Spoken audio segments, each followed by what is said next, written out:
Արգելի գործընկերներ, you can use the gadget to hear the translation if you want. Արգելի գործընկերներ, այսօր պատիվ ունեմ հյուրընկալել իմ լավ բարեկամ եւ գործընկեր Միացյալ Նահանգների պետքարտուղար Մարկո Ռուբիոին եւ նրա գլխավորած պատվիրակությանը։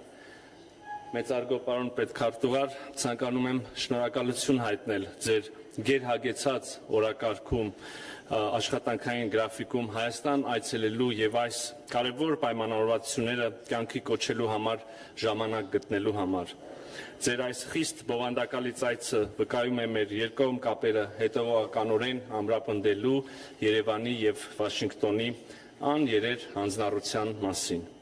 Օգտվելով առիթից պետք է կրկին արձանագրեմ, որ մեր երկու երկրների միջև համապարփակ ռազմավարական հարաբերությունները այսօր առավել ամուր են, քան երբևէ։ Չափազանցություն չի լինի ասել, որ մենք թևակողել ենք պատմականորեն աննախադեպ մի փուլ, հաշվի առնելով մեր երկկողմ օրակարգում հաճախակի պարբերական զարգացումները։ Հարգելի գործընկերներ, ամենակարևոր իրադարձությունը իհարկե անցած տարի օգոստոսի 8-ին նախագահ Թրամփի հյուրընկալած Վաշինգտոնյան խաղաղության գագաթնաժողովն էր, որտեղ հնարավոր դարձավ հաստատել խաղաղություն Հայաստանի եւ Ադրբեջանի միջև, բայց նաեւ կարևորագույն պայմանավորվածություններ ձեռք բերել եւ հայտարարել տարածաշրջանի տրանսպորտային հաղորդակցությունների ապաշրջափակման վերաբերյալ եւ ընդամենը մի քանի ամիս անց այս տարվա արդեն հունվարի սկզբին ես եւ իմ հարգելի գործընկեր պետքարտուղար Ռուբիոն Վաշինգտոնում ստորագրեցինք TRIP նախագծի իրականացման շրջանակի մասին մի նոր փաստաթուղթ եւ կրկին ընդամենը մի քանի ամիս անց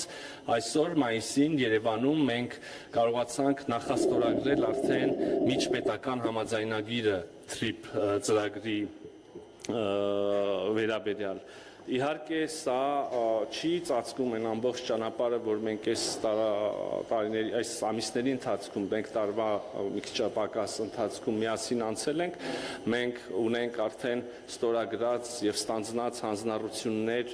արհեստական բանականության եւ կիսահաղորդիչների մասին, միջուկային էներգետիկայի ոլորտի մասին, քիչ առաջ միասին ականատես եղաք, թե ինչպես ստորագրեցինք նոր փաստաթուղթը հանքանյութերի, կրիտիկական միներալների վերաբերյալ եւ իհարկե ամենակարևորը, ես կասեի, հովանոցային պայմանավորվածությունը,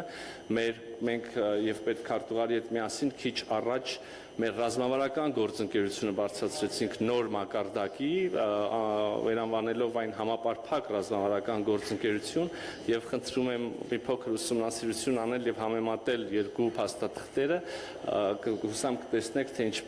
ինչպիսի նոր հնարավորություններով, հատկապես երբ խոսքը վերաբերում է արհեստական բանականությանը, այլ շատ կարեւոր ոլորտների, թե կտեսնեք, թե ինչպես է հարստացված փաստաթուղթը այս ուղղություններով եւս ուզում եմ մեկ անգամ եւս կարևորել եւ բարձր գնահատել նախագահ Թրամփի եւ նրա ամբողջ վարչակազմի պետքարտուղար Ռուբիոյի բոլոր մյուսների դերը եւ նվիրվածությունը Հարավային Կովկասում խաղաղության հաստատման գործընթացում եւ Հայաստանի համար ոչ միայն անվտանգային, այլև տնտեսական նոր հնարավորությունների ստեղծման հարցում կրկին անգամ ուզում ասել եւ հուսով եմ կուսումնասիրեք կտեսնեք բոլոր պայմանավորվածությունները, որոնք հիմա մենք կյանքի են կոչում ստորագրությամբ եւ այնուհետեւ կտեսնենք գետնի վրա որպես իրականություն, միանշանակ շահեկան են Հայաստանի Հանրապետության համար եւ աննախադեպ հնարավորություններ են բացելու մեր երկրի համար։ Այսքանը թերևս սիրով ուզում եմ խոսքը փոխանցել ձեզ, կրկին անգամ շնորհակալ եմ այցի եւ շարունակական հանձնառությունների համար, հարգելի գործընկեր։ Բաժանորդագրվեք Արմատ մեդիայի ալիքներին YouTube-ում, Facebook-ում, Instagram-ում եւ Telegram-ում։